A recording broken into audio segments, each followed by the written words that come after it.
tutors, mentors, and the city with your host.com. The City Tutors presents Tutors, mentors, and the city with your host.com. Good morning, good afternoon, good evening. My name is Kevin.com Brown, and welcome to Tutors, Mentors, in the City. And like we do every episode, please help in welcoming my guests. Please give it up for Mr. Thomas Grech. Yay! Thank you, .com. Thank you, Thomas. How are you today? I'm great. You just call me Tom. Tom, all right. Thank you, Tom. All right. So, Tom, I don't know if you know this about me, but this is a funny way of putting it, but one of my mentors turned out to be Tracy Morgan, right? I worked with this guy for 7 years. Yes. So I worked with this guy for 7 years. And even though he was like a nephew to me, I met him, we met 30 years ago. I worked with him as superstar Tracy Morgan. And I got a chance to watch him work, and that's how he mentored me. So I come from the school of Tracy Morgan, where you depend on your skills and you do no research, zero research, right? It worked well for Tracy. I admired how he turns his lack of research into amazing moments. And that's what I do with this podcast. I've done zero research on you, Tom. So I'm going to ask you questions and get to know you at the same time our viewers get to know you. Okay. I love it. I like your style, man. It's all good. Thank you. So here we go. Tom Grech, who are you? So thanks for asking. It's really an honor to be on this program. We talked in the green room before we got started about it's just a really nice opportunity to be with you and to be able to talk about some of the things that we're doing in Queens. So I'm in the first of my family to go to college. I was raised in Astoria for a short time and then Long Island. And then I moved all over the world in traveling with my company, R.R. Donnelly at the time. And then I worked for Sony Corporation. Had a great opportunity to see the world, so to speak. And I started at the Queens Chamber of Commerce in July of 2015. I got to tell you, KB, it's not really a job. It's more of a calling. What we do is, I'm not going to say we save lives, but over the course of the COVID period, the last 3 years, we came pretty darn close to saving people's professional lives and their financial lives. So it's a great opportunity to go out there and help businesses large and small, and look out for the little guy, to tell you the truth. We look out for the little guy all the time. Yeah, so you said Queens Chamber of Commerce. What do you do for the Queens Chamber of Commerce? So I was hired as the exec director back in July of 2015, and somewhere along the way, they were kind enough to promote me to president and CEO. And so the Queens Chamber of Commerce is the largest, oldest business association in Queens County. Can I give you some stats about Queens, KB? Sure can. So I'm not really a stat nut, but when it comes to Queens, so New York City is the largest city in America. If we were a separate city in Queens, we'd be the fourth largest city in America. Los Angeles, Chicago, that place just to the west of us called Brooklyn, and then Queens. We got 2.3 million people. Of the 3,000 counties in America, there's 3,000 counties among our 50 states. We are the number one diverse. Not by a little, but by a mile. The next closest is Miami-Dade. And so, man, we are a melting pot of melting pots. Talk about the UN. Believe it or not, in 1947, the UN actually started here in Queens. The very first few meetings were in Queens, and that trend has continued. We are now the most diverse place, 150 languages, nationalities. And one thing I love saying, people ask me all the time, man, all the diversity, racial differences, gender differences nowadays, like, why do people for the most part get along so well? And my answer is the same thing all the time. They're too busy living the American dream. There's no damn time to fight, right? Moms and moms, dads and moms, you name them, dads and dads, whatever the flavor is, they're out there working their butts off, living the American dream, educating their kids, educating their families, educating themselves. And it's really a great place to live, work, and play. Well, let me tell you, I got a chance, you probably know this, but I got a chance to work in Queens. We shot 30 Rock out of Queens out of Silver Cup Studios. So I made that trek out there for several years. So Queens is a beautiful place. And now you said Astoria, that Silver Cup is in Astoria, right? That's considered Astoria? It's in the vicinity of there, right? So you got places in Sunnyside. That business, by the way, has boomed. I mean, boomed. And it's because it's a regular workaday world, right? I hate when I hear that some of these producers from the West Coast want to go film up in Toronto because it looks like New York. I hate that. I want them to videotape and do their segments here where it's real, just where it's real. And that could be Brooklyn as well. No diss to Brooklyn. We're all New Yorkers, right? No matter where it is, but I want them here in New York. Absolutely. Absolutely. So, Thomas, I heard your credentials. You got promoted. You are the top of the food chain at the Queens Chamber of Commerce. I have to hit you with a quote from Wayne's World. We're not worthy. We're not worthy. You know what? How did we right, pull man. you? How did we pull you, Thomas? You're such a big deal. You know what? It's not. I mean, you know what the big deal is? My team and the people I serve. Listen, during the COVID, man, you saw it, you knew it, you smelt it, you lived it, right? Like everybody else in this country, in this world.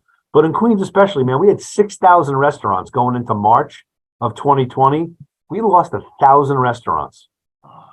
Now they're coming back, but now you got $7 a dozen eggs. Now you got crazy expensive chicken. And think about that for a second. I don't want to get too far afield here, but chicken and eggs. What came first doesn't really matter. But what matters to a restaurant guy is I got to pay $7 for a dozen eggs.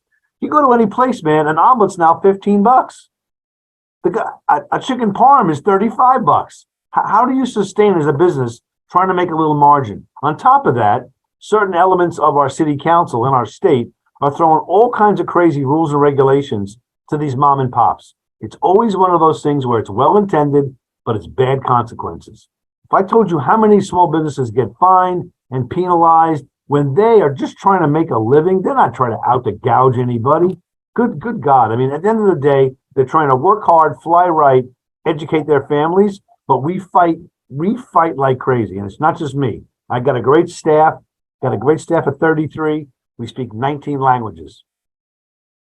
Wow. Okay, so go, let's unpack that for a minute because I'm from the Bronx, but my school's in Harlem. I had a business in Harlem, so I knew about the Uptown Chamber of Commerce, but I never used them. Right, as a business, I never knew what they did, what I could do with them. What can a business? Why would a business turn to the Chamber of Commerce? What do y'all do for businesses? So before we go any further, are you a fan of Melba's up there in Harlem? Melba is my cousin. Come on, I love her. She's the best. Should we give her a cheap plug right now? I eat up there all the time with her. I think the world of her. She's fantastic. She is the greatest. She came from Sylvia and my mother went to school together as little girls. Like we're all related. My aunt. I'm trying to get her to meet Steve and Alex Cohen, who run the Mets. How cool would it be? And of course, by the way, Kevin Brown, you are a diehard Mets fan, right? Are you kidding me? Let me tell you something. When I was a little kid, I had Tom Seaver's baseball card. Tom Seaver was everything to me. Oh man, and you're from the Bronx. I won't tell anybody in the Bronx that you're a Mets fan, but I want to get Melba's food in Citi Field. Think about how cool that would be, right?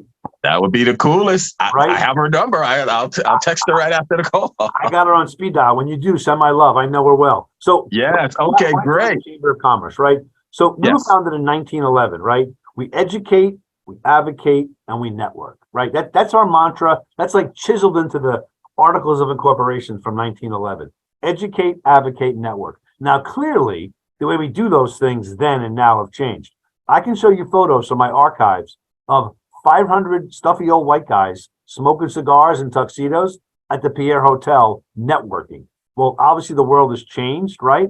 But I came on board 8 years ago and met a bunch of really good, hardworking, sincere board members that we needed to right the ship. The chamber was challenged, as most chambers were, in an environment where the culture and the background changed.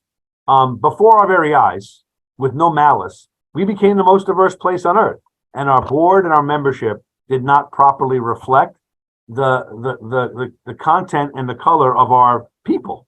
So without fail and without much planning, but a deliberate course of action, I went out with the help of the current board and solicited new board members. I'm happy to tell you today that we have the most diverse board of directors that we've ever had in the history of the Queens Chamber of Commerce, and maybe amongst all the other chambers in the great city of New York. That's number one. Number two is our membership is now a lot more diverse, right? During the COVID, we certainly collected membership dues and so on, but I didn't push anybody away. We helped anybody that needed help during the COVID period, and it worked out, I think, in a very, very positive way. And then number three, I mentioned before about the 33 staff members speaking 19 languages. That's one of the ones I'm very, very proud of.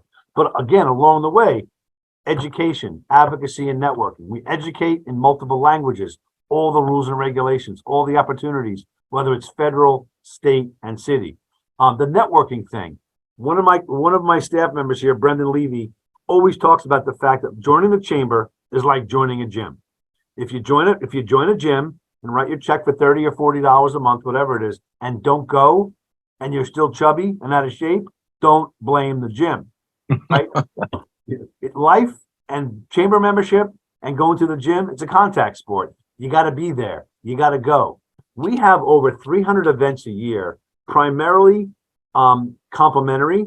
I never use the word free because where I come from and the way I think about it is free means no value. They're complimentary. It's either included as part of the membership, it's included as part of the price of admission, and those events are really, really important. Things, legal resources, things about how to maneuver and manage your workers' comp issues. Really base level stuff that some of these recent immigrants and even longer term people don't get and understand. And then on the advocacy piece, I advocate all the time. I don't want to be known as Mr. Pothole or Mr. Can you help me get a street light? But when it comes to advocacy for things like supporting small businesses and helping our city council members understand the nuances of some of the bills they write, listen, they're all good and well intentioned, but part of my job is to make sure they know it cannot have unintended consequences and just add the burden of reporting and responsibility on these small mom and pops. Question. You mentioned the pandemic and losing 1,000 businesses, and you said they're coming back. How can you facilitate a business coming back after they, what I'm assuming there's a landlord, there's back rent, there's all those types of things. How do you facilitate that? So it's a really good question. And so it was 6,000 restaurants and 1,000 restaurants closed. Untold other ones closed, right? But listen, I don't know about you, but I think I know you well enough now after a few minutes that restaurants are the tapestry that weave together neighborhoods. We just did a pizza contest, the best pizza in Queens contest. We had 135 nominations, and then we had votes. The chamber members, anybody else that wanted to vote, it was open to the public. They voted, and boy, you would have thought it was like a battle to the death about some of these people. But my pizza's the best. My neighborhood pizza's the best. No, mine's next. Mine's the best, right? And we picked the winner. Rocco's of Rockaway Beach, right? Oh my God, it's great. But food defines people, and food defines neighborhoods. So when you lose a restaurant, a part of your soul is like ripped out, right? So I don't just focus on them entirely, but when you think about it, right, how do we help them, right? We mediated a lot of landlord stuff, right? The really? Tenant wasn't able to pay the rent. The landlord wanted the full Monty, right? I'm like, guys, listen, can't we find a way to just, the guy owes you $5,000 in back rent. Will you take $2,500? Absolutely not. I hang up the phone and then I'll call city services. I'm not out to report to landlords because in places like Queens and most of the boroughs, these landlords, they're small businesses too. So when some folks are out there pushing forth, cancel the rent, hashtag cancel the rent. I have got a guy with a 2-story building in Queens. He lives upstairs. His retail tenant downstairs, through no fault of anybody's, is out of business because of the COVID. Don't pay the rent? Cancel the rent? What about the guy that lives upstairs that owns the building that's not of means, that's got to pay water, sewer, electric, gas, whatever? It's like, oh my gosh, let's just try to be smart about it and let's compromise. I did that untold times on a one-to-one basis with landlords and tenants all the time. Other thing we did was the city of New York gets a lot of grief from a lot of different people. There's a number of organizations there that do a really, really good job. Among them is Small Business Services. Used to be run by a guy named Greg Bishop. Then it was the Torse was patched to another guy who did a fantastic job during the COVID, and now it's run by Kevin Kim, who's a Korean son of immigrants who owned a store, right? We work with them in all the time to get, the other guy's name was Janelle Doris, by the way. Janelle Doris was the one between during the COVID. Fantastic job. We bring resources. I'm on conference calls, untold conference calls during the COVID about masks. We got masks. How do we get them out? I put my hand up and said, send me the masks. What? Just send me the masks. Tom, where are you going to store them? Where are you going to put them? I go, do me a favor. I'll handle that part of the project, right? You just get me the masks. And because it's public domain, taxpayers pay for those masks. I told them I will document down to the nth degree of those masks. No one's going to sell them on the black market for me. I'm going to track every single darn mask, so you're going to know where they went. DCAS delivered a ton of masks to us, and we gave them out all over Queens County. We did it quickly, and we did it efficiently, and we helped out the city of New York, and we helped out our members, and we just did the right thing during that time frame. So, you know what? I'm not a big, the glass is half empty guy. You got to find good in everything, and a lot of good people in the city of New York, mostly the appointed people, did a fantastic job to try to keep things going during the COVID. Yes, absolutely. Absolutely. And you guys have incredible restaurants over there. I'll tell you what. As a matter of fact, what's your favorite food? You know what? My favorite food is seafood, right? Oh, my favorite food, hands down, is seafood. But I'll tell you what, I remember somebody took me to one of those places years ago. This is years ago. I think we might have been shooting 30 Rock out there, but one of those places where you sit at the table, and they have the red thing and the green thing, and you turn it over. And when it's green, they keep bringing you food, and when you turn it to red, they stop. Well, see, here's my problem. I never turn it to red. But you know what I'm talking about. Yeah, the place in Corona on 108 and Northern Boulevard is called Reinhaus Curioscura. They are awesome, awesome people. And you're right. I brought my staff there for a lunch. We were in a food coma for like 3 days. But I will Most tell you, amazing thing I've ever seen. I've ever seen anything like that. They bring the meat and they hack it off. Another one just opened out of Dallas. The people in Dallas, a lot of people in this country are seeing the benefits of a place like Queens. A place called Fogo de Chao. They opened up either their 69th or their 70th over by the Queens Center Mall. The place is booming. I did the ribbon cutting. The people flew in from Dallas. But again, that's an experience because they kept telling us, make sure when you're full to turn it over to red. And nobody did for like 3 hours. It was awesome. But you know what? We got all kinds of different food here, man. Oh, yeah.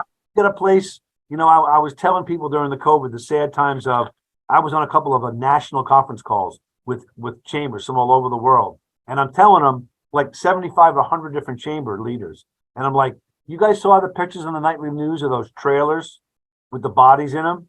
That's a mile from my office, Elmhurst Hospital, right? And that's I'm going to put a little bit of reality into this great conversation. They were like, really? Are you kidding me? I'm like, no, that's real. There's people dying every single day in Queens. When we talk about the epicenter of the epicenter, it was here in East Elmhurst, Jackson Heights. And I will tell you, to a person, the elected officials rallied, people like Catalina Cruz, people like Jeff Aubrey, Jessica Ramos from the Assembly and the Senate, they got out there, man. We were doing food deliveries. It was unbelievable. It's what kept us going. What kept us going during that period because we couldn't have events, but we were out there pushing, helping, and getting stuff done. Absolutely. Okay. And absolutely, there's fantastic restaurants out there. Queens is a fantastic place. Now let's back up for a second. So you said you were born in Astoria, but you grew up in Long Island. Yes. Public school or private school? I was lucky enough to go to parochial schools, Catholic schools, my whole life. My parents sacrificed, and I did. I also was able to, because I have a love of entrepreneurship. I taught at Farmingdale State College. I taught entrepreneurship for 7 years. I loved every minute of it. It was great. You said entrepreneurship? Yes, sir. That was a course? That was a thing? Isn't that cool? That's really cool. You want to know how I did it? I would love to.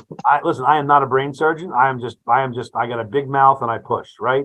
So I had a class of 30 kids and it came across all walks of life. Kids that came from public school, private school. There was 30 kids. This is really crazy, but I had them count off 1, 2, 3, 4, 5. I had all the ones go in that corner, all the twos go over there, and so on. I said, you're now a small business startup. You got half an hour to come up with an idea that you want to pitch. And over the course of this class, I don't want you to come to class if you don't want to come to class. But you're going to do it. You're going to write me a business plan by the end of the semester, and I'm going to bring in people that are VCs, lawyers, and bankers, and they're going to give you your grade. I'm not giving you your grade. And you're going to come, Mr. Grech, Professor Grech, how should I dress? I said, you're asking somebody for $1 million? You tell me how to dress. And these kids, to a person, bless them, bless their hearts, they came in that last day, ready to rock and roll. They pitched two over the course of 7 years, two of those groups of just strangers. Again, 1, 2, 3, 4, 5. They couldn't hang out with their friends. They couldn't goof around. Two of them got approached by somebody to get funded. Crazy, crazy stuff. But you know what? You take happenstance and you have it become fateful. You have it become fruitful. You put these people together. It's always remarkable what people do when they really have no choice but to sink or swim. I love that stuff. And it happens more and more all the time. Absolutely, because back in the days, I dropped out of college to pursue my business dreams, to become an entrepreneur. I love it. I didn't know there was a class. I didn't know there was a class for it. Probably wasn't back in '88. You're the school of hard knocks, right? I'm the school of hard knocks. Yes, absolutely. Now I ultimately went back last year, 2 years ago. I got my bachelor's degree. I'm a master's candidate now. But that's awesome. Yes. But I dropped out to pursue that, and I had no idea how to write a business plan. Like, that wasn't even an option for me. I was just figuring it out as I went along. I would have loved to take a course like that. And it was fine. The kids had fun. I will tell you, after I announced that, somebody else is going to grade you and you don't have to come to class, I would say that 90% of the kids came to class every week. It's great. Great. Okay. So you went to parochial school from 1st to 12th grade. What did you do after 12th grade? I went to the University of Scranton in Scranton, Pennsylvania, also known as the Harvard of Northeastern Pennsylvania. Okay. And then I got a job at R.R. Donnelley in Philadelphia, and I transferred up to New York. And then, because the company back then was very, very generous, they paid for my MBA. I got my MBA in international business from Manhattan College, which is not in the Bronx. It's in Riverdale. You don't call it the Bronx up there. Listen, Riverdale is the Bronx. So you know what I'm saying. I'm born and raised in the Bronx, and we claim in Riverdale. Riverdale is awesome. But it was a great experience. Again, the company paid for it. I encourage all young people or people that are out of college for a couple of years, if you work for a big company and try to work for a big company to get started, to learn the ropes, to get mentored, find a company that will pay. It's very rare nowadays, tuition reimbursement. Yes. Okay. So you got this bigwig degree in international business. That's impressive. It's all right. It's all about hard work. What's that? It's all about hard work. Hard work, yes. So your degree's in international business, but yet you are the chief of local business. That's correct. Yes. You're the local business czar, basically, right? I try to do all I can to help promote that, right? But may I tell you my Amazon story? Yeah, sure. So yesterday was Valentine's Day, which is the anniversary of what I sadly call the Valentine's Day massacre of Long Island City. Wow. It was the day that Amazon, we got them, we caught them, we had them, and then we lost them by a bunch of ne'er-do-wells who never understood the actual situation and who have done nothing in the 3 years to get anything or anybody back in that spot to do anything. The three-name senator. Yeah. So at the end of the day, it is what it is. They know who they are, and people ought to know who they are, right? And there's no animosity. There's just, what the heck were you thinking? And all I could think about during the COVID, when I drove to work and I saw no planes in the air at JFK or LaGuardia, and nobody was doing anything, I kept thinking about, boy, seeing those cranes in Long Island City, building the headquarters of Amazon with 25,000 jobs, many of them to be recruited from the Queensbridge houses, the largest project in the largest housing project in America. How do you walk away from that? Anyway, I digress. I sat back for like 6 months, angry as all get out, and I said, there's got to be a better way. And so we put together this thing called the Queens Tech Council. it basically stood on the shoulders of what the folks that were pitching Amazon did. Amazon, at the end of the day, chose Queens for three reasons. There was like 280 organizations, capitals, communities in the U.S. that replied to that RFP that HQ2 built. They picked Queens. Why? Diversity. Number one. As they grew their platform internationally, they wanted to have a diverse flavor of employees in a very diverse mix. A little known fact, when they were going to build a headquarters, there was very little room, maybe for a soda machine or a candy machine. They were not going to build a corporate cafeteria there. They intentionally wanted their employees to go out in the neighborhood. KB, you and I should have put together a coffee shop. 25,000 people, 2 lattes a day. You do the math. They wanted people out in the community, right? So that's number one. The other reason they chose us was our educational system. I told you, I just came from Queens College to get to this interview. There's 7 colleges and universities in Queens County, 100,000 students, 48,000 foreign born, right? Queens College, where I just left, where they owe me, boy, you should be my manager, but Queens College graduates more computer science majors than any other college in the great city of New York. They wanted those kids. They wanted to have literally a freedom train from Casino Boulevard to the Annabelle Basin in Long Island City. Get those kids trained of a variety of colors and nationalities and genders and get them employed at Amazon. So they chose us for education system. And number 3, they told us this, transportation. LaGuardia was about 50% there being rebuilt, and JFK was on the agenda. They love the transportation network, trains, planes, and automobiles.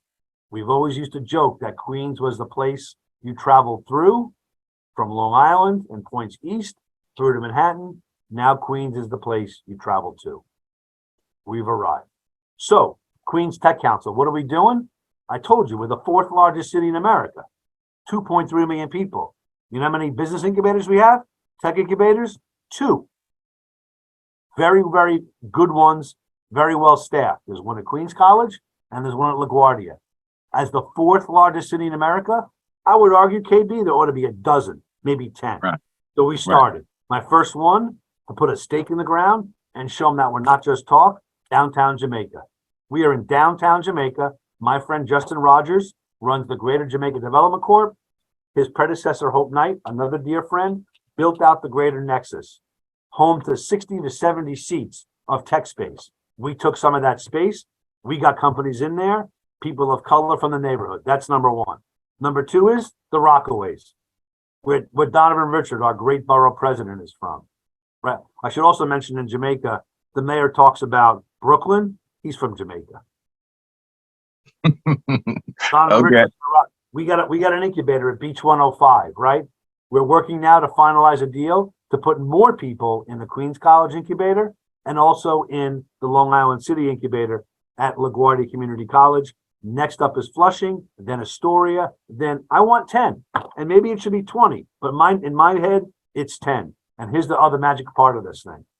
As we grow those companies and they do better and better, I want all the Queens Chamber connections to help them grow their businesses, right? I got to get Damon John here. If you know Damon John, give him my number. I want people of color, entrepreneurs that have made it.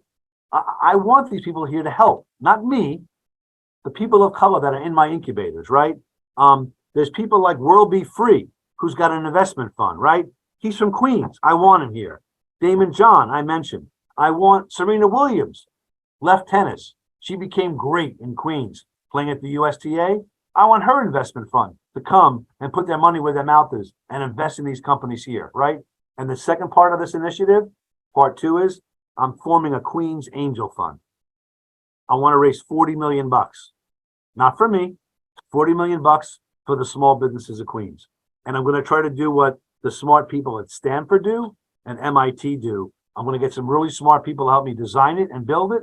And I want to carve out maybe 1%, maybe something for the Queens Chamber of Commerce and our foundation. So in 20 or 30 years, when we find the next couple of Facebooks and Googles right here in Queens, that a part of that ownership sits right here at the Queens Chamber to further grow us in the decades ahead. Outstanding. Outstanding. Okay. Now that sounds like the international business mind that I hear everyone bragging about. You know what? You got to think big. It's think big or go home, man.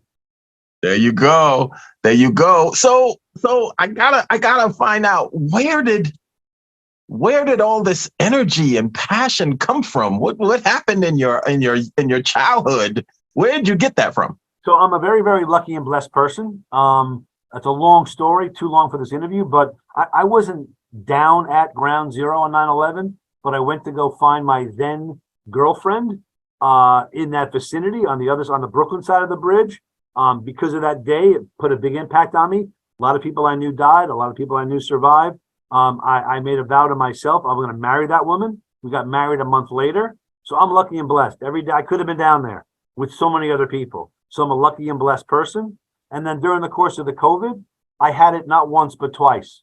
And the first time came within an inch of my life, thanks to my staff that stepped up and kept the engine going. Again, man, I'm lucky and blessed. I look every day is really a gift, and I'm here to help evangelize and spread the word. And I really listen. People ask me about DEI and lower medium income areas. Listen, I'm a white guy from Astoria that grew up in Long Island, but I traveled the world and I saw it and I get it. I'm going to do everything I can to build up minority women-owned businesses. We help so many of them get business from LaGuardia Airport rebuild, and now Donovan Richards, borough president, and the great Congressman Greg Meeks have asked me to be on the 35-member JFK redevelopment. It's my life's work to get those people in Southeast Queens and the vicinity part of that $18 billion. So that's what makes me tick every single day. I race to work in the morning. I don't drive too fast, but I love what I do. I think it shows. I want to infuse it in my staff. Listen, no one's going to get rich here at the Queens Chamber of Commerce, but what exposure and what an opportunity to do well by doing good. Absolutely. Absolutely. Okay. So, having two airports has got to be an incredible how does having two airports affect your day to day? Is that a thing for you? Yeah, I mean, I mentioned to you, when I drive to work, I circle around past Citi Field to come to the Boulevard Corporate Center, which is just on the other side of the airport. And it really broke my heart because if you look at an airplane in the sky, I'll bet you I'm going to make a guess. I don't know what it is. And somebody smart watching this will come to me and say, Grech, your number's off. This is the right number. I'll bet you there's 1,000 jobs attached to every airplane flight, right? You think about the people on the flight, the people that build the airplane, that service the airplane, that fly the airplane, where they're going, where they stay, what business they do, right? Maybe it's 1,000 people. I can tell you, KB, during the COVID, it was like one alligator, two alligator. There was nobody flying. It was terrible, terrible. So when it finally came back, I remember driving. I had like tears in my eyes, clapping when the airplane. I love airplane noise. I live 8 miles from JFK. When people complain about noise from JFK, they didn't complain during the COVID because nobody was flying. But listen, there's 35 to 40,000 jobs directly at JFK. And what I tell my neighbors and my friends when it comes to airplane noise, number one, there's technology that's probably like 5 or 10 years away that'll make the noise from airplanes virtually disappear. Number one. And number two, when you bought your house 8 miles from JFK, you probably should have thought there's going to be airplane noise. And I get grief for that, but I really don't care because those are the same people benefiting from the jobs at JFK Airport. Right. Absolutely. Okay. So, I know this is you mentioned it, you touched on it. It was a touchy topic. But I was always curious. Let's say the deal is done, it's passed. So, and I don't want to stir up a hornet's nest. It's all good. But was there from a straight if you can take an impartial position on the Amazon dispute, why can you find any reason? Did anyone present any reasons why having Amazon come to Queens was a bad idea? So that's a really good question. It's a thought-provoking question. Somebody ought to write a book about it. Maybe somebody already has. But listen, a lot of people at the time feared and revered Governor Cuomo, right? And now he's former Governor Cuomo, right? But he said something during that process that stuck with me. If somebody offered you an investment over 25 years of $30 billion, construction, jobs, and so on, and when I got all my ducks in a row and I delivered the goods after 25 years, the full Monty, everything I promised, I delivered, they would ask back for $5 billion. Would you take that deal? And the governor said, I do it 10 times a week and 5 times on Sunday. They give us $30 billion. They do everything they're supposed to do. And we give them a discount, payback, grant, call it whatever you wish. Give back a $5 billion. I do it every single day. And that got all mished up and moshed up in the conversation for lots of silly reasons. But again, the other part about the story, which is very unique, if you think about this, there never will be another headquarters building like that built ever because of the COVID, right? Notion of a diverse workforce.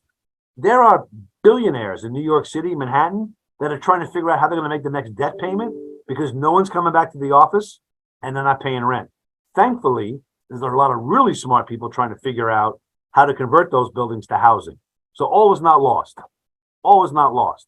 But at the end of the day, it was a shame that Amazon went down. That probably would have been the last big major headquarters built. And can I say something else about housing in general? Yeah, sure. And it's political, but I really don't care because you know what? I'm not encumbered by voters. I'm encumbered. I report at the pleasure of a board of directors who I keep up to date on everything I say and do. NYCHA. You familiar with NYCHA? I grew up in NYCHA projects. My younger brother was a cop in the 90s in Red Hook. So you know what I'm talking about, right? Yes. So I had a woman that worked for de Blasio come and present to my real estate committee, a really, really nice woman that, in my opinion, got a bum rap. Shola Alatoye. Shola ran NYCHA for Bill de Blasio.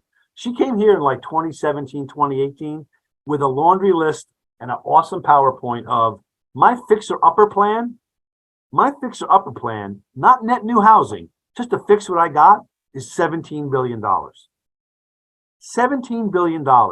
There's toilets that are in those projects that have not been replaced or repaired since the 50s and 60s. Nobody should live that way. Nobody should live that way, right? My comment was in public that it's almost criminal, right? But I also say this on the positive side. I'm a positive person. Within 10 miles, 5 miles of every NYCHA project in the great city of New York are the smartest, wealthiest, well-connected real estate developers on planet Earth.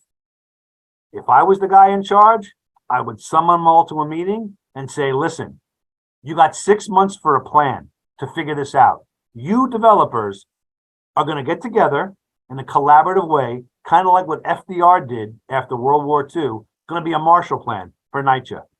We're going to fix this. If you know your projects, I know my projects not that well, but I know some of the areas I drive by, the Bland houses over in Flushing. I've been to the Queensbridge houses, the Astoria houses.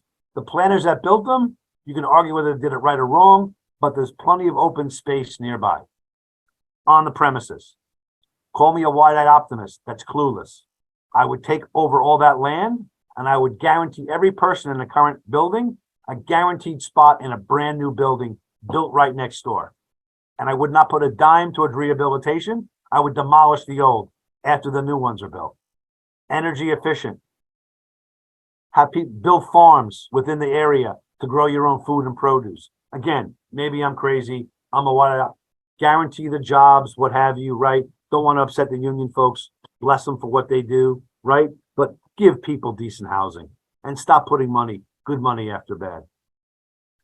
You know, again, I grew up in NYCHA my whole life. You know it, man. That's an interesting utopia, right? That's an interesting utopia. Let's put it this way. If once conversations begin with developers, I can't imagine the what do we call them? Inhabitants. What do we call people that live there? Right. Yes. I can't imagine them trusting that that the result of that meeting is gonna end up safe for them. If we got Mayor Adams, who I think very highly of, Governor Hochul, President Biden in a room. I'm being somewhat figurative here, right? But the mayor and the governor in a room with all the top 25 developers in New York City, and say, here's the story. You got 6 months to come up with a plan. 6 months. And after that, you're going to start building. I don't think you give them any wiggle room. And by the way, I'm not talking about being mean to developers. They've earned their money. They've built things over the last 50, 75 years that made New York what it is. But now it's time to find a conclusion to NYCHA, because I don't know, I'm a lifelong New Yorker. We've been kicking this can down the road since Mayor Wagner, since Mayor Lindsay, since Mayor Bean. NYCHA's a number one priority. Well, what's happened to fix it, man? Somebody has to have the courage and the intestinal fortitude to hold the property developers accountable in a very powerful way. The tenants, we're going to guarantee you a spot. No ifs, ands, or buts in a similar sized building. People that work there, you're going to have a job, but they're going to be economically. I can't imagine what they must use in energy right today. And again, they got to put all this, that 17 billion that Shola Alatoye told me in 2017. I think the current guy who just resigned, Greg Russ, I think the number was like 42 billion. Like, when's it going to end? When's it going to end? Find common ground, find the solution, hold them all accountable. And again, Kevin, these are some of the smartest, wealthiest guys in the planet doing real estate. That's my two. Right. Yeah, well, smart and wealthy, but the question of trust, man, I remember my mother, right? I remember my mother living there and, knocks at the door and knocking the door. Everybody freezes for a second, right? Yeah. What's on the other side of that door? That's what everybody's thinking when you live in NYCHA. I was there all my whole life. I became very close with April Simpson. April Simpson was the tenant president at the Queensbridge houses. We cried together when Amazon pulled out, because she said, look what they did. The promise that we had here. So I know what people in the housing projects go through. And that knock on the door should not be that way. The knock on the door should be a delivery person or flowers or something, right? But not fear, not trepidation, right? It ought to be, this is my home. This is where I live. It's going to raise my family, right? And it's going to be safe and clean and affordable. Right. Well said. Absolutely well said. I appreciate that. Now, okay. So all that being said, so city tutors, I always try to tie it back to, for our viewers, anybody new to us, we are not a nonprofit startup. We provide free tutoring and mentorship to typically underserved communities in our city. So our database of volunteers is incredible. We have amazing, skilled, brilliant people. But our young people, right? Our young people, typically college students in the CUNY system. I remember you said you went to Queens College. In the CUNY system, about to graduate, recent grads, trying to get out there into the world and change the world. What would be your advice for one of those young people? So a couple things. Never, ever, ever, ever surrender or give up, ever. I got a 20-year-old and a 16-year-old, and I tell them the same thing. I'll tell anybody else, never surrender and don't quit. Number two would be, I love this program. You're familiar with SYEP? Some of you from program? I did that. I did that when I was 14, 15, 16. If you would have been here, you would have had my job, because I would have hired you and you would have replaced me. I love those kids. We get them. We have a cohort every year, right? Some years more than others, right? But I will tell you this, a number of them, when they're all done, I say, you're a high potential. You're a hypo. I want to hire you. When you're done with school, come and work here. Again, I'm not paying lots of money. A couple of bucks above minimum wage. I'm going to expose you to people like Greg Meeks, electeds all at my events. Business people, people of means, people that need help, not-for-profits, come and work with us. I would encourage everybody to go and do a summer or a period of time at Summer Youth Employment, SYEP. It's a great way to see the world and see what goes on the other side. Things like, and I'm sure you were one of those ones that did it, show up on time. Ah, I hear from employers all the time. They call them soft skills. I call it adulting, right? Oh, soft skills sound so nice, right? For Johnny or Susie. No, it's called responsibility. It's called when the hours are 9 to 5, you get there at 5 of 9, have your coffee or your tea, take off your coat and chill out. You don't show up after 9 o'clock. I don't know who the famous football coach was. If you're 5 minutes early, you're 10 minutes late. mm, Show that you give a hoot. Show up at work on time. Come prepared, right? Don't be playing the Xbox till 3 o'clock in the morning, then show up at my doorstep all tired and cranky because you don't have your act together, right? It shouldn't be work. It should be a passion. It should be fun. Not all work is fun. But you know what? At that age, Kevin, they should be learning how to work. They should be learning to see what they can push themselves to do, stretch their boundaries, stretch their imaginations. All those kids ought to go get a job and work. absolutely. Outstanding. Outstanding. Okay. Now, aside from that, this is the last question. Again, thank you so much. Thank you so much. We are absolutely not worthy. And thank you so much for your time. So here's the last question. What's the best advice you ever received? That's a really hard question. I don't want it to come across as shrill and say, you can be whatever you want to be. Listen, that's a little shrill, right? I mean, I remember hearing Barack Obama speak. A lot of people had tears in their eyes, myself included. The first African-American president, never gave up. He crossed that line, crossed that boundary. Wonderful thing for our country and for him, right? So I think people can do anything they want, but that really isn't like advice I would give on a business perspective. I would just say, be curious. Be curious about what's going on, right? Like, I was an accounting major. I was pretty quiet and shy, believe it or not. I hated accounting.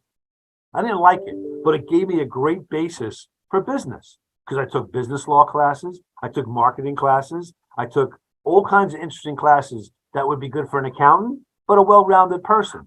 My first job out of college was working for R.R. Donnelley, hitting a Xerox machine button in Philly. And when I called my dad and said, I got a job at a big company, this is before the internet, before cell phones. He's like, where are you working? I go, this big company out of Chicago called R.R. Donnelley. They're based in Philly. What are you doing? This is a man who climbed telephone poles for 35 years. He goes, what are you doing? I go, right now I'm the copy guy. He goes, you know what? Be the best damn copy guy there could be. So I was. There was one copy guy. It wasn't hard to screw up or do well, right? So I was the best. I became a customer service rep. Then they asked for people to go transfer to New York from Philadelphia. I'm a New Yorker. I couldn't wait to get back to New York. My first day on the job was the night the Mets won the '86 World Series. Pandemonium, right? But Yes. I became the first customer service rep to go become a salesperson. I came into my own. Then I was the first person to go run the customer service department where I started, and so on and so forth, right? It's about just be curious and always work hard. Absolutely outstanding. Listen, Tom, appreciate you so much. We are not worthy, but maybe we're becoming worthy. You have just elevated our cool level, our prestige level. You've done so much, and I really appreciate your time. My pleasure, my friend. Whether it's Melba's, which has got some great food as we talked about, send my love when you talk to her, or the Door restaurant in Jamaica, which is fantastic. I used to go there every 6 or 7 months or so with Hope Knight, who used to run Greater Jamaica Development Corp. By the way, Hope Knight now is president and CEO of Empire State Development. Never forgot where she came from. But we can go to the Door, we can go to Melba's. I'm treating wherever you want to go. I'm gonna take you up on that. You better.